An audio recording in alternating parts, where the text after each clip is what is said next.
僕が僕を愛すること生だし応じてもいいかどこへ向かう旅だとしても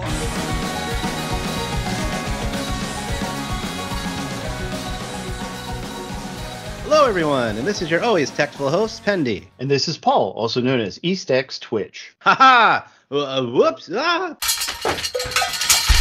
You okay? Yeah, I'm fine. Ho ho! Oh, crap. You don't seem like you're doing too well over there. It's all good. It's part of my new training regimen. Whoa! And what kind of training regimen are you doing? Well, I thought I would train like Dai and use the power of my inner eye. I have to fight blindfolded to do it. I figured it would help me in Dragon Quest Tact. Have at you! Oh, crap. Ah! Oh, look, it seems we still have that swimming pool from before. You do realize this kind of training is useless for a mobile game, right? Yeah, maybe so. But maybe I can develop an aura of justice to help me vanquish my foes. Take that! Wait, What? Ah! I regret nothing! While Pendy falls through the endless void, I'll go ahead and welcome our audience to Tactfully Dai, a Slime Time podcast spinoff that covers just about everything in the world of Dragon Quest, the Adventure of Dai, and the Dragon Quest Tact mobile game. That's right. We'll talk about the latest and greatest with Dragon Quest Tact first. Good. $10 says it's time to talk some tact. You know, as we continue to go through the new Dragon Quest III event, the new characters Zenlon and Ramia were the latest that were dropped into the game. Zenlon being the banner unit and Ramia being the free unit. Yeah, we should point out this event is actually just about to end. We're on the very tail end of it, and a new event's about to start on the 16th of November. So just ahead of when we're recording this. So Zenlon, you say, and Ramia, yeah. So I got Zenlon after doing 15 pulls, and that's not counting the paid pull. So yes, I had to get him through the pity system, which means that I spent $320 plus tax on gems. So that's very annoying, and it just kind of makes me mad at the game. You know, I feel dirty when I have to get something through the pity pool like that. On the other hand, he's such an important unit that I just don't feel like being handicapped for 2 or 3 months until we have another way to get him. Yeah, I got lucky. I was able to get him on the paid pull. That's so much better. I mean, just the last 2 pulls have not been so great for me. I did get Dai from, not Dai, I got Erdrick somehow, but especially with Zenron, it's just been rough. So that's a shame. And then we have other people in our guild who are like, hey, I just got my 5th Zenlon and stuff. And I'm like, of course, these people, they're not disclosing how much they spent. Like in some cases, they're super whales. Like 320, that's the very max I could possibly spend on a unit. And it hurts. And I feel bad about it later. So I can't really just go for 5 hearts on a unit like that. So, when a new banner comes along, our guild likes to get together and do group pulls. But where were you when we did those group pulls? Were you at the Puff Puff parlor again? I can't remember exactly, but whatever night it was, it just didn't work out for me. But maybe that's where I was, at the Puff Puff parlor. Getting those slimes like in Dragon Quest 8. Must have been nice. In this event, we also had to collect the various Dragon Quest III style orbs in order to get Ramia. I've said it before, but I always love it when they can incorporate similar game mechanics from the game they are featuring. You had to go around the world and collect these same orbs in Dragon Quest III to be able to use Ramia. I also like the battle road for this character, as there are various monsters that beg to ride Ramia for various reasons in the battle road story. Yeah, that was a fun little story, as a matter of fact, and she seems like a pretty good unit. We also had some Blossom updates, like with Zoma, the long-awaited Zoma blossoming. Yes, he has a great new typeless spell ability. I heard it's very good to get rid of those pesky diamond slimes. Also, scandal alert! Apparently Mindini and Zoma are lovers. I don't know why you're so surprised. Mindini and I are lovers too. You'd have to look pretty far to find somebody who hasn't been minning that Dini action.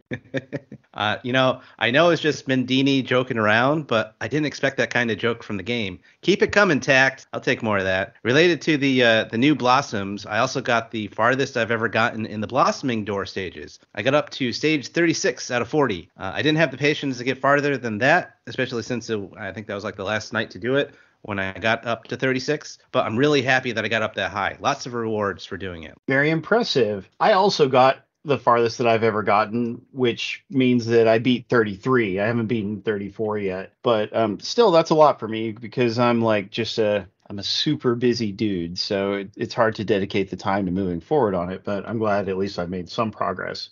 Now, we were talking about blossoms earlier, and speaking of great blossoms, did you see the recent announcements from Japan? Hellsguard Vera and Marquis de Leon are getting blossoms. Yes, I am particularly happy about Vera getting an upgrade. She was one of my main units in Arena for a while. I actually happen to have her at 5 hearts. I saw her new attack is another typeless martial attack. It hits in a straight line, occasionally hobbles the target, and pushes her back 2 squares, much like the attack that Stella does. On top of that, she gets an after image ability that raises her agility and evasion proportional to the number of enemies she hits. It's a great combination that keeps her from getting physically attacked. Very fancy. And what about the Marquis? It doesn't seem too impressive. I mean, he gets this X-shaped lightning attack that lowers martial resistance, but he does get the ability Pizarro has to survive a killing strike with 1 HP. That's always a great ability for any unit to have. Yeah, that should make the Marquis survive much longer than before. He's one of those units whose HP is just a little bit too low for its own good. And those blossoms weren't the only news out of Japan. One of the next big events coming over there will be based on Dragon Quest Monsters Joker. Lots of new monsters will be coming to Tact that were Joker exclusives. Yeah, that's right. I never really got into most of the Monsters games. I played a couple of them in the beginning. Like I got all the way through the first Dragon Quest Monsters. I played a little bit of 2, but not much. And I never played any of the Joker games. So all these monsters are completely new to me. I haven't seen any of them before. Neither have I. I wish I had played those games, but yeah, I missed out on them. And of course, just in English markets, we also missed out on some due to not all of them being officially released over here. But the new monsters from that upcoming Japanese event look cool and different. I still want to see square slimes, though. At least one of the Monsters games had those. Yeah, that'd be cool. I want to see a square slime too. I like those. But since we are talking about Joker, I need to mention my joke of a week in Arena a couple of weeks ago. I actually did, well, not a couple weeks ago. Yeah, I guess it was a couple weeks ago now. But even before that, I actually did very well to the point where I got 79th place. And it was all because I had one fight go one too many rounds. I still think it's pretty stupid that you have to have a perfect week just to be in the top 50. Like even like the smallest little mistake, which would be going one round too many, where it's just -4 points, 79th place, apparently. Even that doesn't get you in the top 50 in a gold trophy. So they really need to change that. If they made the gold trophy like top 100, then I'd be happy. But this week, this past week before when they had the breath week, I didn't do so well. It was the bonus week for breath attacks, and yeah, it's just not my specialty when it comes to characters with breath attacks.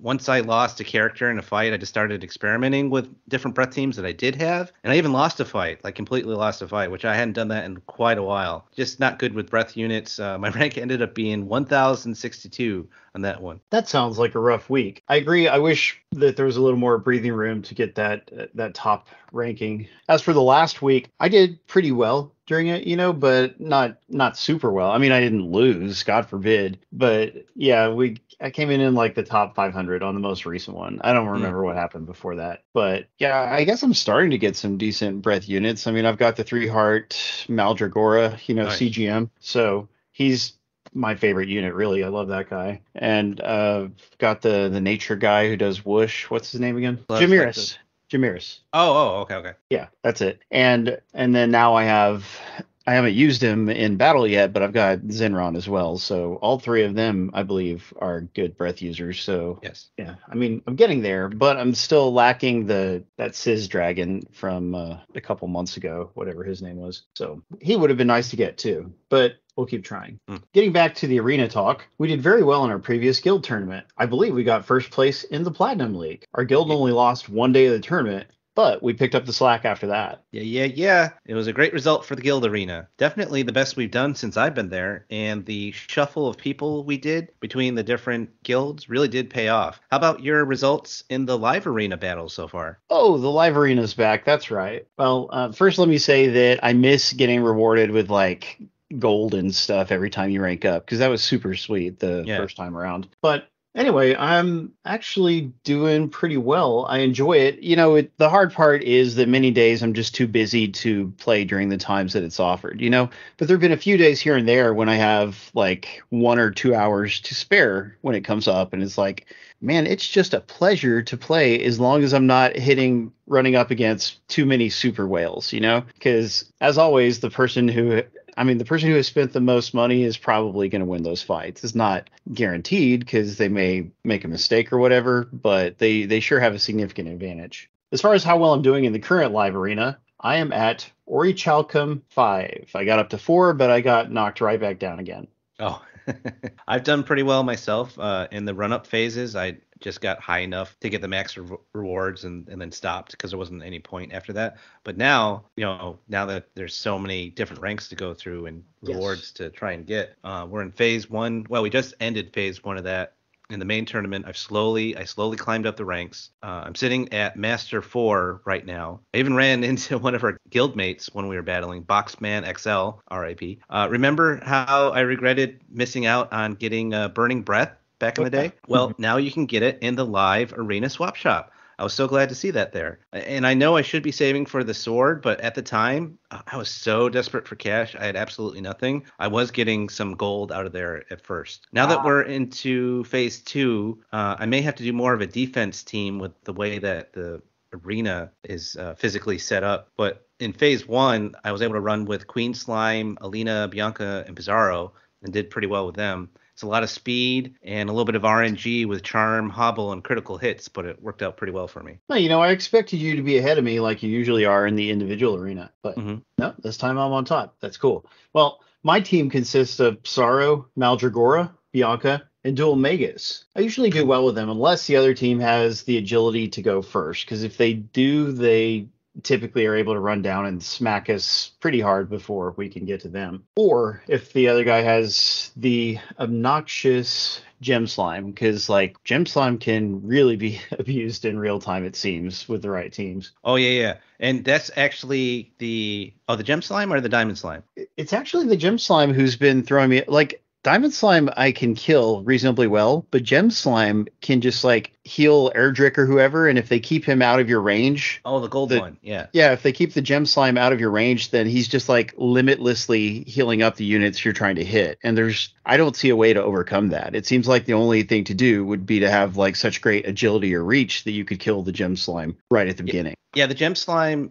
I think the only times I've seen the Gem Slime is in conjunction with the Diamond Slime, and I ran into a fight where he could just unlimited heal back and forth, and I couldn't do it. But hey, I noticed you said you've got a Dual Magus. I saw that some people like to either on Dual Magus or even with the Ramia, they'll put the Burning Breath on one of those 2 units, and they'll use that as one of the abilities that they'll go ahead and do, which is great against teams that have Pizarro. So just something to think about. Yeah, because Burning Breath is the paralyzing attack? Yes, exactly. Yeah, no, that's exactly what I use him for. Okay. Yeah, if they've got Pizarro and he gets within the range of the Dual Magus, just bam, he's paralyzed, and it makes such a big difference. But sometimes the other player is more skillful and they deliberately keep him out of the way, and that's fine too. Yeah, and people will do that with Ramia. I've noticed that very recently that they'll put probably the super high agility gear on Ramia so that she goes first, and she'll have Burning Breath, and she'll go ahead and go right for my Pizarro before I have a chance to do anything. That's brutal. Yeah.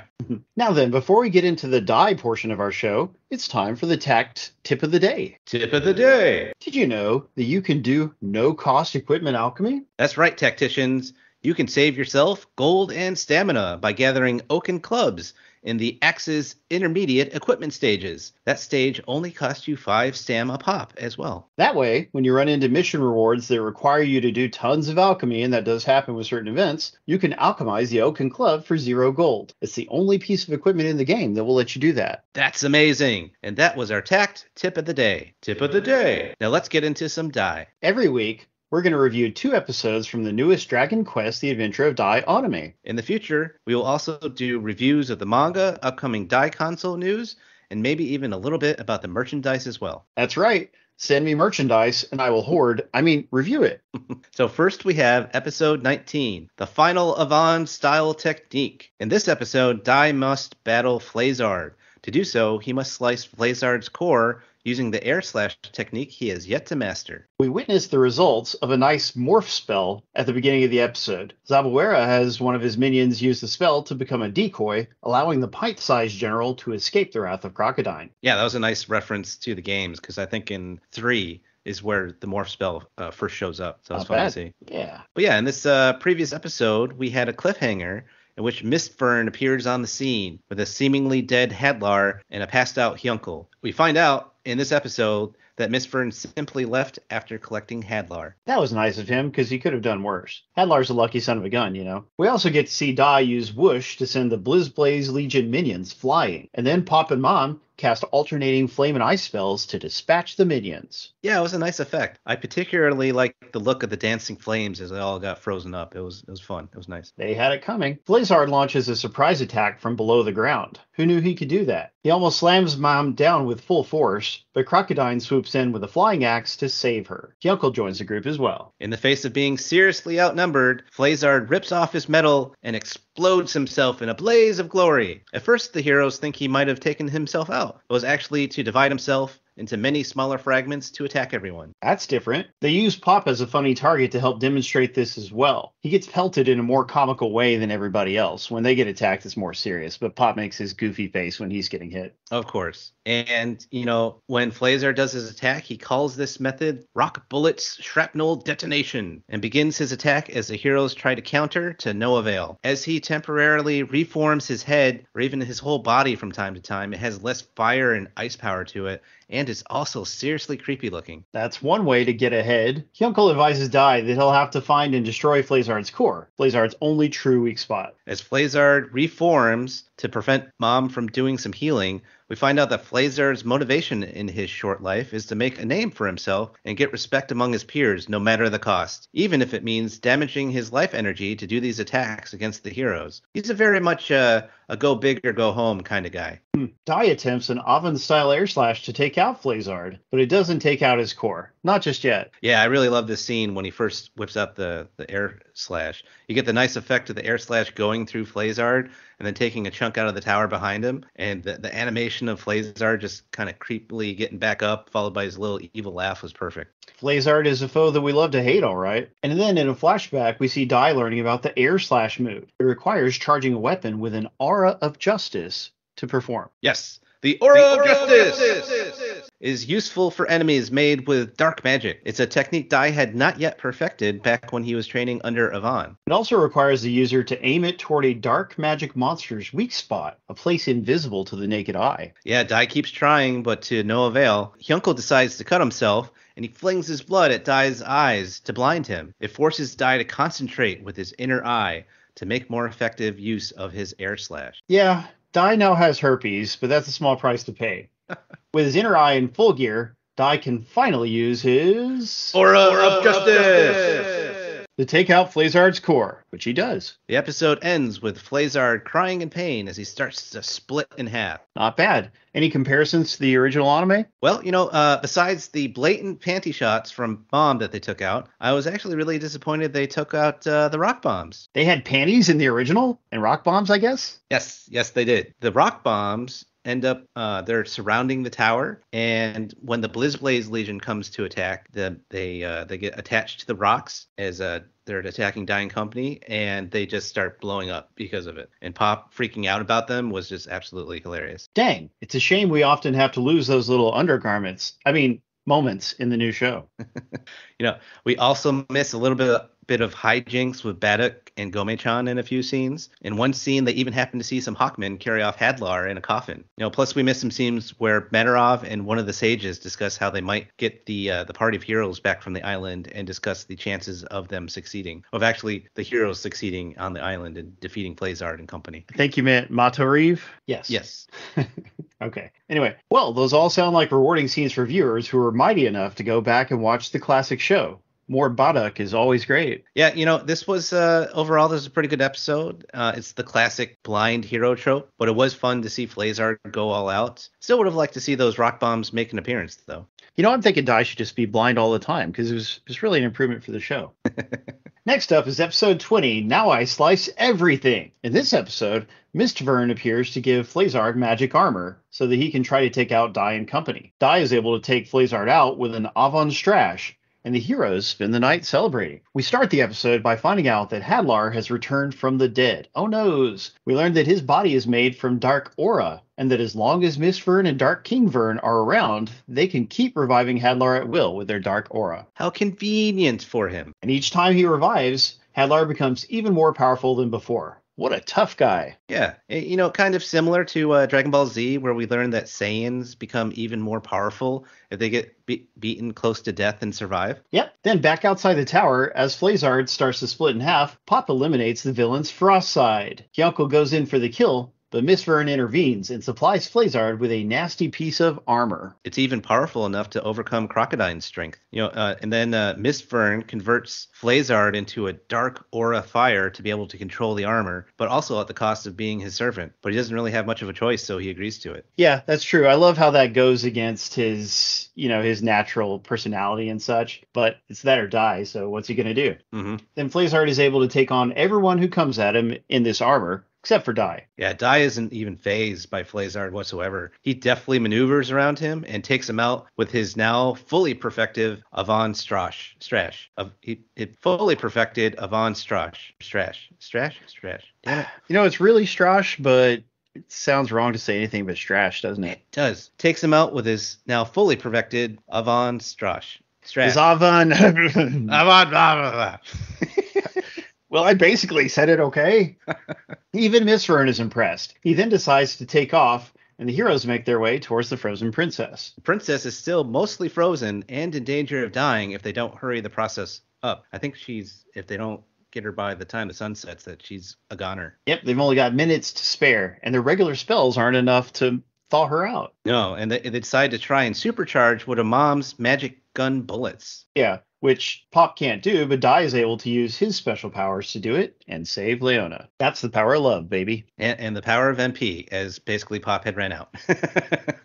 Classic Pop. Yeah, but in the process, the magic bullet gun unfortunately is destroyed. Rest in peace, magic bullet gun. Madariv and one of the sages arrive in the repaired balloon to pick the team up. They go back, and they all have a feast together at the Popnikan capital to celebrate. They run into some tension, though, as Hyunko reveals himself as the former undead Legion commander who destroyed the country. He surrenders himself to Princess Leona's judgment. Surprisingly, Princess Leona graciously orders Hyunko to continue to be a steadfast disciple of Avon, which of course means he'll help Dai going forward. And by the way, that is super forgiving considering that Hyunko must have murdered numerous Popnikans.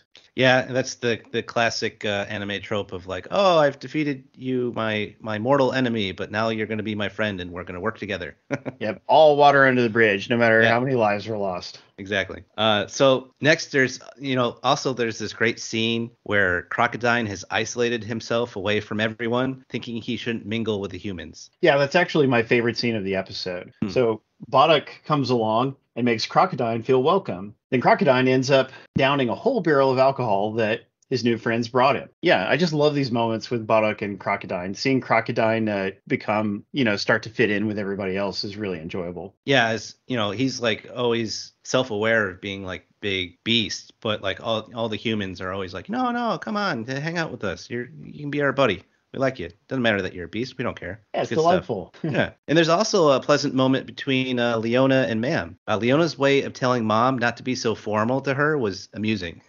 In the old anime, she's actually a little bit drunk. There's a funny line where she claims, I'm fine. Wine isn't alcohol. I'm wine. Fine isn't alcohol. Yeah, it's hard to argue with that logic. Right. Crocodine and Hyunko end up deciding to leave early so they can scout out Sovereign Rock Castle and the movements of the Dark Army. The episode ends with a scene of Baran overseeing the fall of the Carl Kingdom by his dragon army. Zaburera is there discussing with him their recent run-in with Dai. He explains how Dai has this mysterious power from the symbol that appears on his forehead. This upsets Braun greatly, and he suspects that the symbol looks similar to a dragon, which Zabarera is able to confirm. Why is Baron so upset? How does he know what the symbol looks like? We'll definitely find out in later episodes. Mm-hmm. And, you know, an interesting difference from the old anime is another color change, as we've seen a lot. Like the armor Flazard uses is a bright gold in the old anime, as opposed to the brown tones used in the new anime. Matariv also gets in some more pervy quality time with one of the female sage sisters, in a couple of scenes as well. That's our Matariv. These 2 episodes of the new anime cover the last bit of episode 34 all the way up to halfway through 37 of the old anime. And, you know, this particular episode is pretty good overall. You know, I really like seeing Dai get confident in his skills and the avant Strash that he does as he finally opens back up his eyes. It just looked really cool. And I also appreciated the great character moments that happen after the battle is done with Hyunkel, Leona, Crocodile, and the rest. Yeah, I'm with you on that. The character moments were so good. Those are often my favorite parts of the show. Also, I enjoyed that Flazard gets this new armor, and it seems like they're going to stretch out the conflict for longer, which I'm sure it did last longer in the classic show. But here it all gets resolved in one episode. You know, it's like, hey, I got this new armor, but it just wasn't good enough, you know? Mm-hmm. And that was pretty cool. I mean, more Flazard would always be nice because he's such a fun villain, but it's just nice to have things move at such a peppy pace from time to time. Oh, yeah, pretty cool. You know, before we leave you today, we have some other Dai-related news. Indeed, we do. First up, Volume 2 of the original soundtrack for the Dai anime was recently released. And no need to import, as this was also released in the West under Spotify and Apple Music. Shame it's not on Amazon Music, because I'm not buying it anywhere else.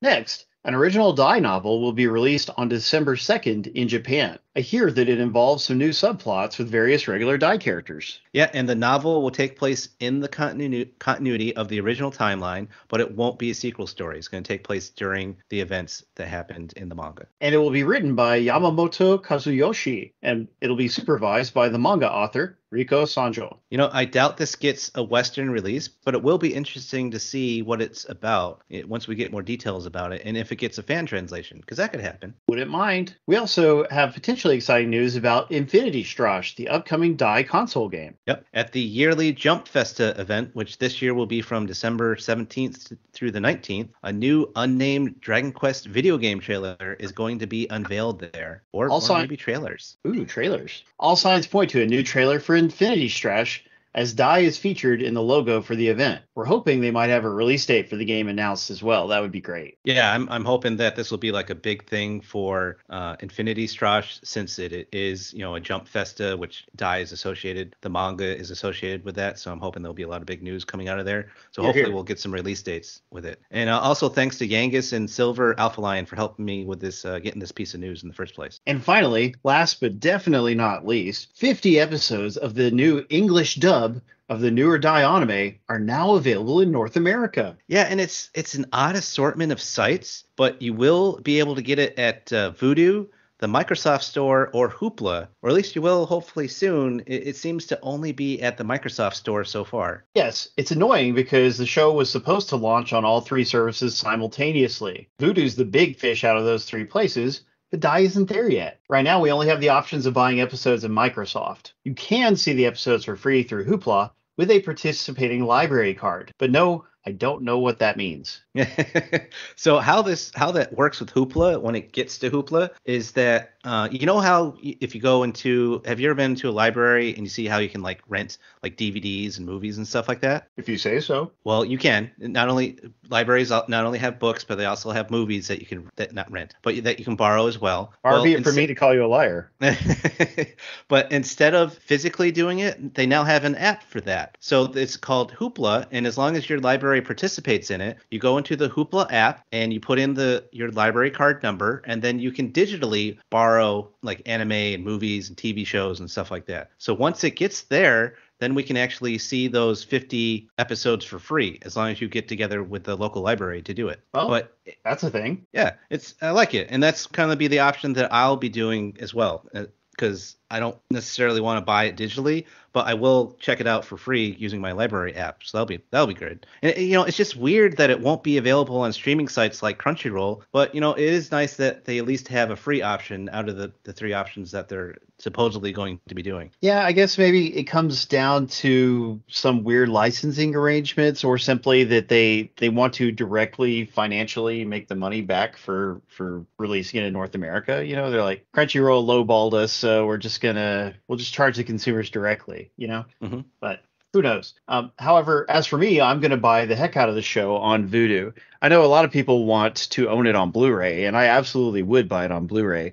But as far as watching shows goes, I would rather watch them digitally because I don't really like having to change discs. I like to be able to just like push play and go through the episodes, or pick them all from a menu and not have to worry about, okay, which disc has which episode, So I don't mind that convenience, and Vudu is actually a really great site for buying and watching movies and such. Mm-hmm. A little bit less for TV shows, but still good. It's Vudu and Amazon Prime Video for me as far as shows go. So yeah, I look forward to being able to experience this new dub, which I have not checked out in any shape or form yet. So let's release it already. Anime Gods? Yeah, so you can do the voodoo that you do with Dai.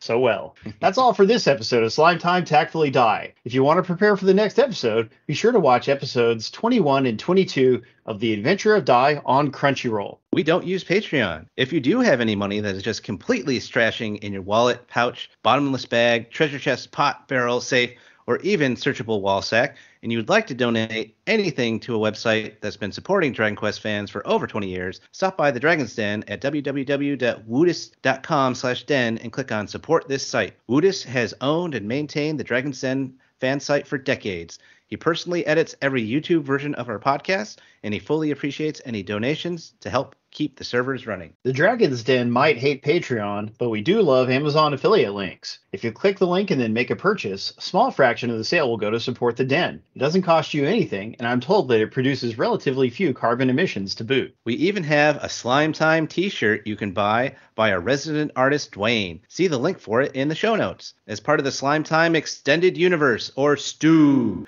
you can direct comments or questions for the podcast on Twitter and Instagram at DQ Slime Time. And you can follow me on Twitch at twitch.tv/EastXTwitch. Come watch me play a variety of games every Saturday, kids. Getting back to Dragon Quest, consider joining in tons of Dragon Quest discussions at the Dragon's Den forums, the only forums known to protect the enamel of your teeth. Find it from the Dragon's Den main page or at woodus.com/forums. You can also find us and other rabid Dragon Quest fans through the Dragon Questers, Dragon Quest Tact Global, and Infinity Strash Facebook groups. We'd love to see you there. Or come hang out with us and tons of other hardcore Dragon Quest fans on the officially unofficial Dragon's Den Discord server. We'd like to thank everyone that made this episode possible, including Pendy, Woodus, the Dragon's Den, and Kevin Conroy, the best Batman. Rest in peace, Dark Knight. Oh, so sad to hear about that. A long battle with cancer. Poor dude. Yeah, I got to meet him this year and got his autograph, and cool. He was a really nice guy, and I saw him at a panel. He had fantastic stories about his time on Batman. Such a great guy. So yeah, R.I.P. to Kevin Conroy. Definitely. And a special thanks to Platty for helping me out with our rotating podcast logo. Please like, subscribe, and write a review for this podcast. For more Dragon Quest Slime Time, check out our library of episodes on Dragon's Den, Anchor.fm, Apple Podcasts, Audible, YouTube, and more. We'll catch you later, everybody. Don't hate, appreciate. Time to zoom on out of here.